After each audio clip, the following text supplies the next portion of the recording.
కొంతమంది అంటారు, ఏమ్మా ఏమన్నా పెడుతున్నావా పిల్లోడికి? ఇంత సన్నగా ఉన్నాడేంటి? అయ్యో మరి చాలా బక్కగా ఉన్నాడు అంటారు. నాకు ఒకటి అర్థం కాని విషయం ఏంటంటే, మన పిల్లలకి మనం ఎందుకు పెట్టమండి చెప్పండి.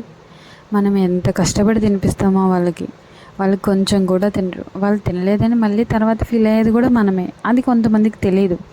తెలియక వాళ్ళు ఏమంటారు, ఒక మాట అనేస్తున్నాం కదా అని గబగబా వచ్చేసి, అయ్యో ఏం పెట్టట్లేదు అనుకుంటా, కొంచెం ఏమన్నా పెట్టమ్మా, వాళ్ళు తినరు మనమే తినిపించాలి అంటారు.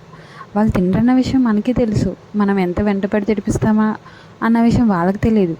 అందుకని వాళ్ళు ఏం చేస్తారంటే, తినిపించట్లేదు అనుకుంటా, సరిగా పెట్టట్లేదు అనుకుంటా, సరిగా చూడట్లేదు అనుకుంటా అంటారేంటో. వాళ్ళేదో దగ్గరుండి అన్నీ చూసినట్టు, మనం ఏం పెడుతున్నామో, మనం ఏం చేస్తున్నామో, మనం ఎలా పెడుతున్నామో అన్నీ వాళ్ళే దగ్గరుండి చూసినట్టు, మనం పెట్టకపోతే వాళ్ళు ఏదో పెట్టేసినట్టు మాట్లాడతారండి.